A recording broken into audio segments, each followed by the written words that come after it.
I'm Bryan Hubbard. And I'm Lynne McTaggart. And we are What Doctors Don't Tell You. And welcome to yet another extravaganza.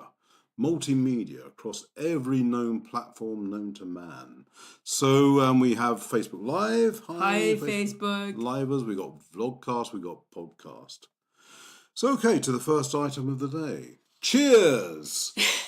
One for the road. Don't mind if I do, Squire. But yes. Only a couple of days a week. Oh, wait. Yes, booze, drink, alcohol, always in the news. How much is safe to drink, if any? And, of course, this week the news has come out that 18 to 24-year-olds, about a third of them have now become teetotalers. And that's pretty much in line with the study that came out at the beginning of the summer, I don't know if you remember it, where it grabbed the headlines because it said that any amount of drink was really bad for you and could kill you. And, of course, people love that story. And every newspaper, every podcast, every radio station, TV station ran with that story. Drink was really bad for you. And sort of sneakily, the UK authorities sort of agree with that because they have dramatically reduced the amount of safe drinking, the levels of safe drinking. And so, there we are. But since then, there have been a few more studies that have come in and which have sort of shaded things a little bit more from the rather distinct black and white delineation of that first big study. And the first of those has said that actually drinking a little and often is actually very good for you. And in particular, it's good for your heart. And everyone sort of agrees with that alcohol, booze, is good for your heart in the main, as long as you don't drink too much. So that first study goes against binge drinking, really, but saying, a glass a day of wine or whatever is probably okay and will have more benefit than harm and will protect your heart. Then this week, a new study has come out and says, well, that's not quite right, because most people actually aren't heavy drinkers. They don't binge drink. They drink a little. So this particular study from Washington University looked at all the light drinkers. I'd include us in that. We have a drink every so often. The light drinkers and how that affects their health. And they said, look, just about alcohol's okay for you. And it does protect your heart. But here's the real rider to this one. They said you should have 4 days drink-free. You need 4 booze-free days, because the 3 days you do drink will give you that sort of heart protection, but you carry on drinking, even if you have 1 glass a day, as the previous study says, actually increases the risk of cancer. And as you get older, that becomes significant. The premature death risk rate is set at about 20% for people who do actually drink little and often. In other words, they have a drink every day. And whilst that is tiny and particularly small when you're a young person, by the time you reach your 70s, that becomes quite significant. So that's the latest findings, from little and often to don't drink for 4 days. Well, I think that's quite interesting because, the days of the week work really well for that. Which is what we do. We don't drink from Monday to Thursday unless we're going out to meet somebody for dinner. And then we have a drink on the weekends. And we're now discovering that kind of abstinence is really good for the body to detoxify. The important thing to think about with booze is it has a lot of elements that are good for you, particularly wine. It's got those heart healthy properties in, a number of substances, particularly red wine. But we can't forget alcohol is a poison. Our body needs to detox it. So it takes the good, but it also needs to get rid of the bad. And having that time to detox, where you're not having anything, makes a lot of sense when you realize it has to get filtered through the liver, and the body is always trying to detoxify itself. That is one of the main reasons why binge drinking is so difficult. It overwhelms the liver and its ability to detoxify. And of course, why people always say, have a drink, then have a glass of water, because you are trying to flush the stuff out. Right. So this one makes the most sense to me in terms of how alcohol works, Bryan. Yeah, and I think, it's very hard to get clear guidance from health authorities or indeed from medical researchers, because as we've seen, they're all over the place. And health authorities around the world are also all over the place. As I mentioned, the UK recently changed its safe drinking limits, but it's quite interesting to look what people do around the world. In America, for example, they suggest 196 grams of alcohol, which really roughly translates into 10 pints of beer or 8 glasses of wine a week.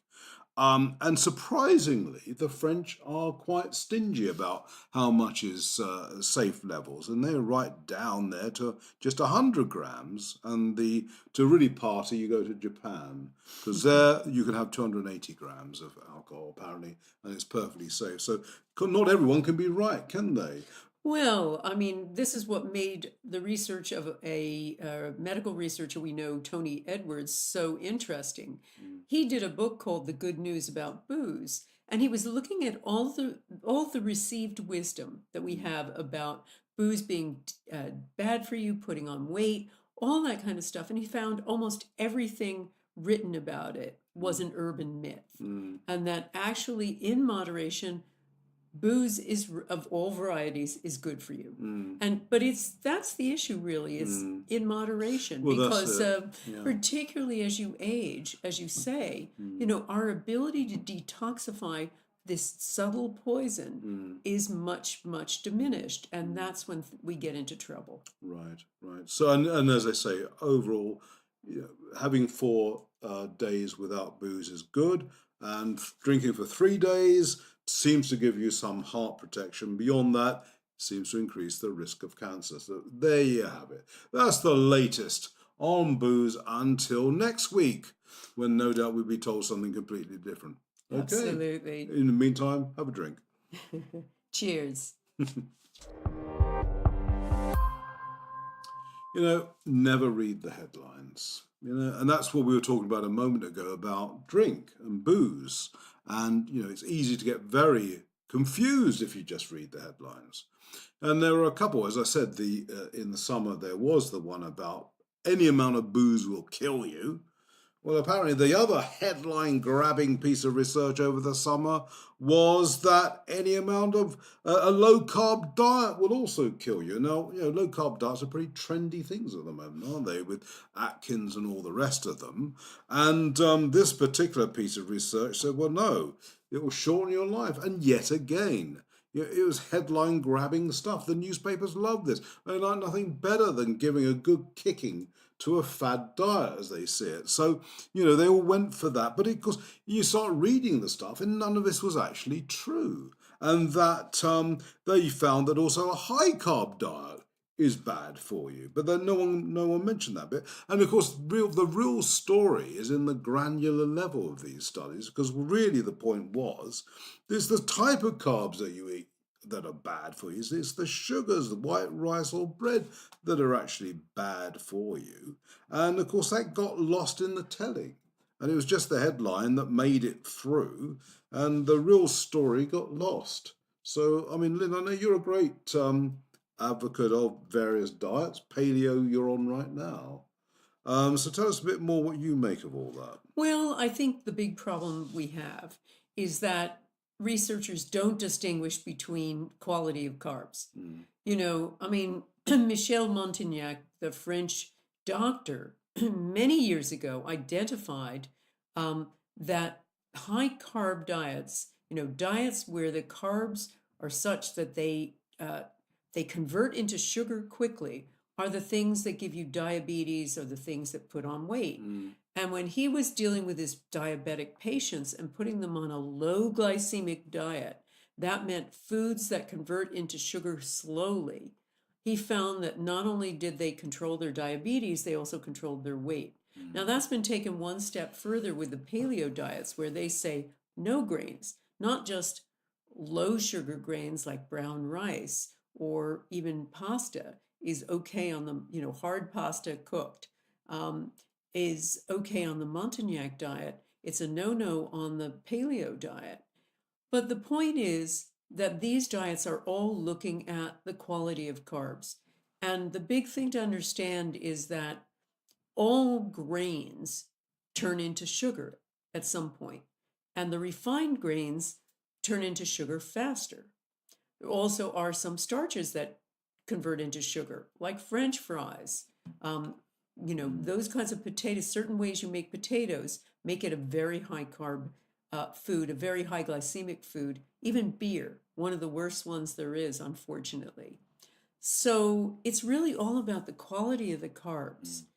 The only thing I would say, the one caveat I would say, Bryan, that isn't really being looked at, and I've just started looking at it, is when you have a very high protein diet, like you do with a paleo diet, where you're cutting out grains and you're just having vegetables, fruits, and and proteins. One thing you have to watch is not having too much red meat, and too much high purine foods. And those are foods that can give you things like gout. They increase the crystalline that goes between your joints. This isn't written about much with the paleo diets, which are considered so healing and healthy, and everybody's losing weight on them. But that's one thing to keep in mind. I think it's really important to vary the proteins you're getting, so you're not just having loads and loads and loads of red meat, and you watch certain substances like mushrooms, for instance, even excessive wine can all give you a high purine diet, and that could predispose you to this kind of specialized arthritis. And I think it was what comes across to me, not just with this research, but with a lot of research about food and diets, is that these doctors really don't know very much about the subject. I mean, they're not educated in it. They don't learn it at medical school.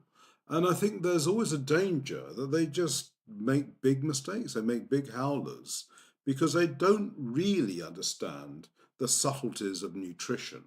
And so they make these rather fundamental mistakes, which nonetheless grab the headlines because it is, good stuff. It sells newspapers, but it really doesn't help people. And I say doctors don't know it. I made a pact with myself years ago. Never write about Morris dancing. I know nothing about it. And maybe doctors should say the same about nutrition. And the thing we have to also remember, sometimes in the media, there is the subtle influence of the industries. And one of the biggest and most powerful, besides the pharmaceutical industry, is the big food industry, meaning processed food. And processed food is all of the white stuff. It's all the stuff that's in a package.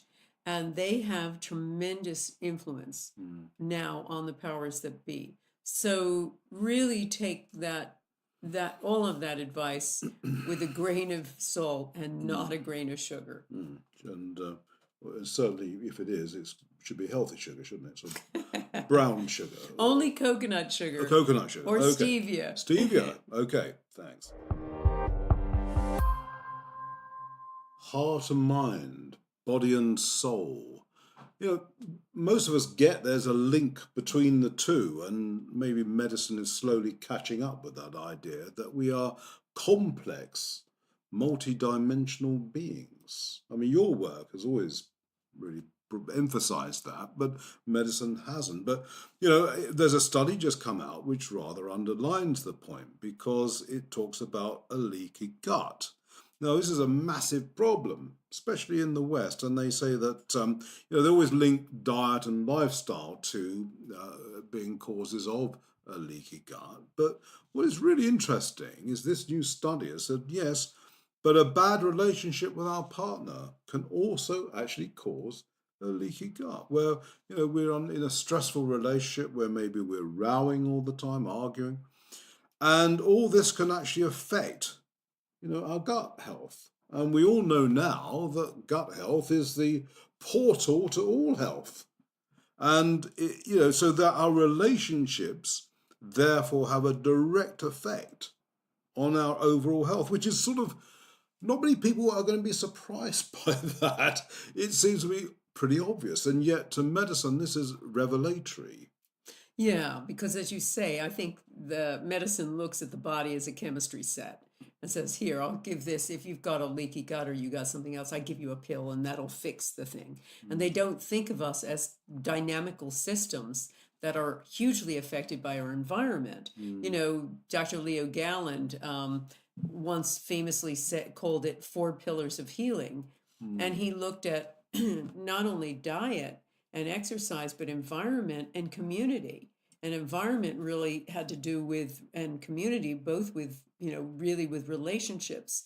And we now are beginning to understand that our relationships, our interrelationship with our environment, the people we're with in particular, are going to play a huge effect on our health. I mean, besides this study, I found an amazing study showing that just one single argument with your partner can delay wound healing by an entire day. So if you had a cut and you had an argument with somebody, your wound would take, your cut would take a day longer to heal than it would normally. And so just scale that up. Just think about all of the illnesses people have and get, and how a bad relationship may be the little furnace that's firing this thing, or certainly stoking it. And I think the other thing that's really interesting too is to look at all of the literature about the power of community, Bryan. When I look at this, I find, the studies that I've looked at where it's shown that with certain populations, it doesn't matter what they eat, believe it or not. What's most important is whether they have close community ties. And that's the thing that becomes their ultimate vitamin pill.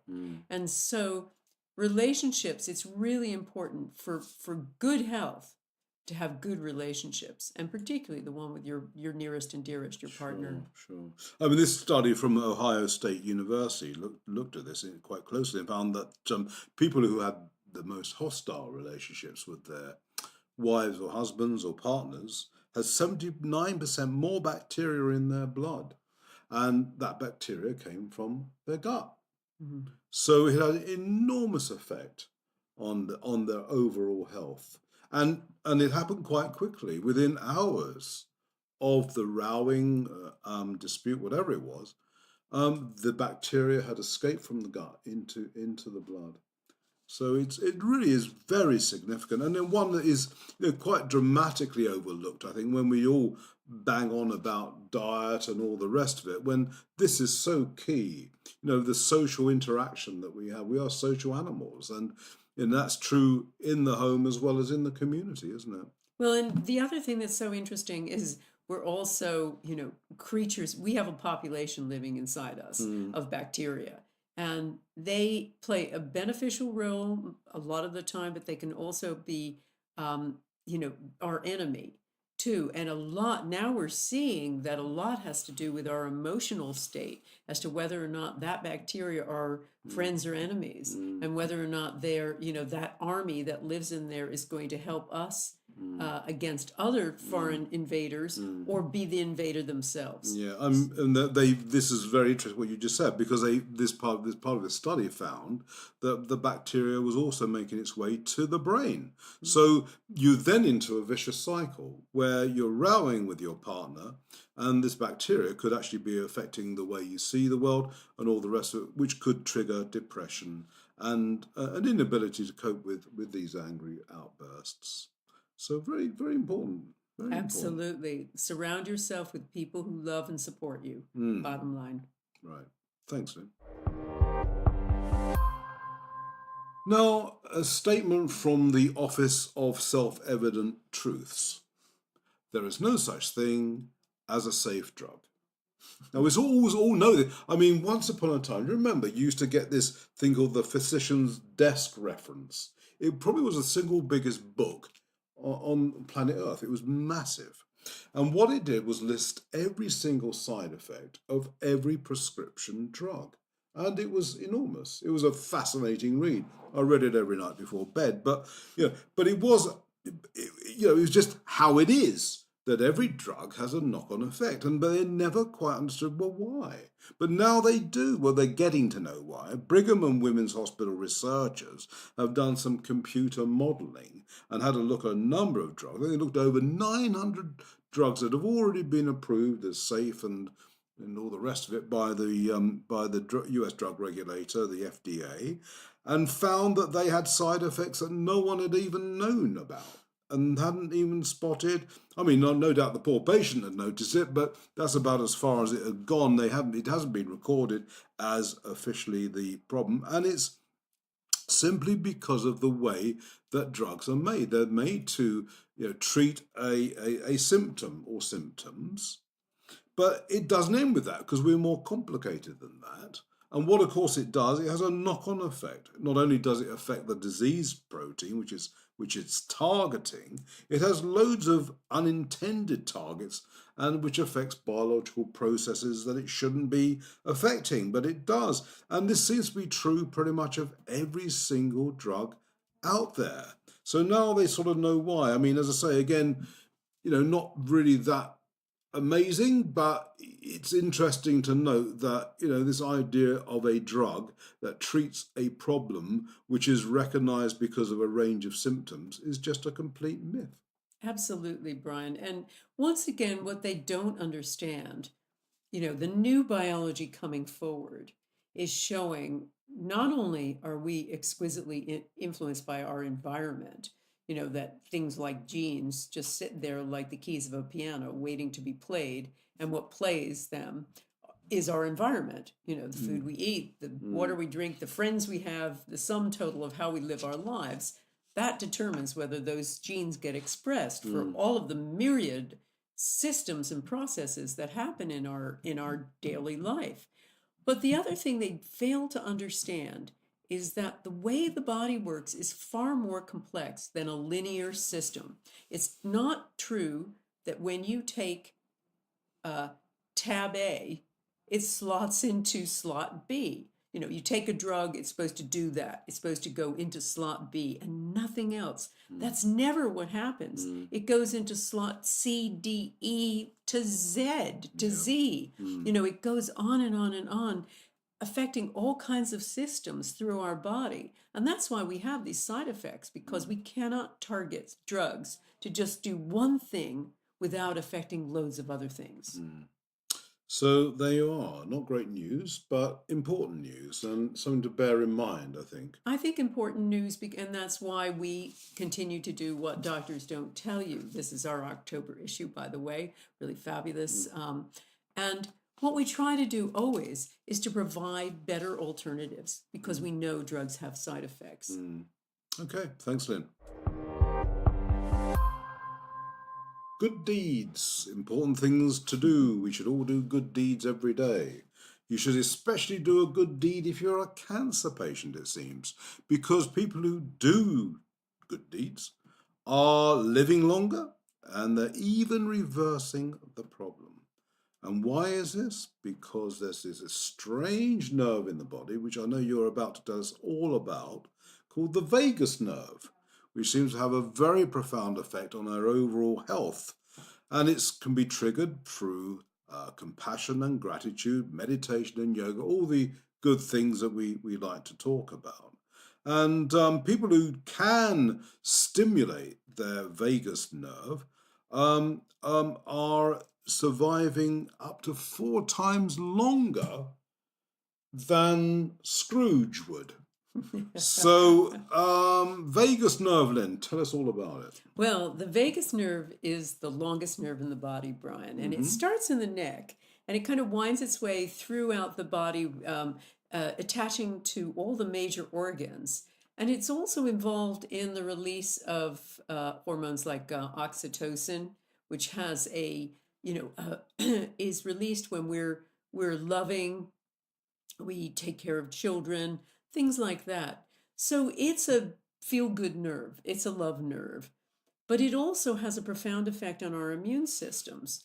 And that's the really interesting part of it. When we do something for someone else in any regard, even thinking compassionately, say about starving children in Africa, we activate this nerve, and it does 2 amazing things.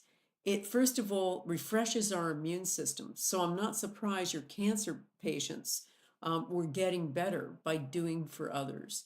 But it also has another amazing effect, which is, and this is a really pertinent one now where we face so much division in Europe, in America. It has a profound effect on our ability to connect with people who are not like us. We feel closer to the other. And so these kinds of things would mean that that's kind of a virtuous circle. So we feel closer to people not like us, so we want to do more for them. And people we usually have acts of kindness toward are people not like us, the sick, the poor, all of that. So, and it also accords with all the research I've looked into altruism. For my last book, The Power of Eight, I was very interested in why little groups of intenders were creating kind of vortices of healing. People were getting healed and are getting healed in an instant in these little groups. And I found that when you look at altruism, so, sending loving intention or prayer to someone who's got a health challenge, whenever you do anything like that, people who do that live longer, happier, and healthier lives. Yeah. So it's, it's the old saying, Bryan, do unto others. Yeah. They weren't wrong. Excuse me. And I think it's worth giving your book a proper plug. You mentioned it en passant, as they say in our Paris office. But, it's a pretty remarkable book, which is now out in paperback. It's called The Power of Eight. Lynne has written it, of course. And it's a must read because, she's done thousands of pieces of research, studied the effects of this, where small groups of people are intending, thinking of, praying for, whichever term you want to use for it, somebody else. And the extraordinary effect that it actually has on the person. Not what being intended for, but as well as the attendees. And fundamental things happen in their lives. Things improve, things shift, their health improves, all sorts of things happen. And biologically, whether it is because they're stimulating the vagus nerve or something's happening beyond that, because physically we could measure it as being the vagus nerve, but maybe something above that is actually happening, and the vagus nerve is the communicator or the aerial for that activity. We don't know, but nonetheless something very profound does happen, and I urge every listener to buy this book. It's the single most important book to buy this year, and with Christmas coming, why not buy two? So there we are. I think we're sort of running to the end of our time for another week or whatever it is we do this. And thank you, Lynne, for, as always, being the smart one of the two of us. And we look forward to talking with you again. So stay well. I'm Bryan Hubbard. I'm Lynne McTaggart, and don't forget, it's out now, Regrowing Cartilage. You'll find it only here in What Doctors Don't Tell You. Thanks a lot.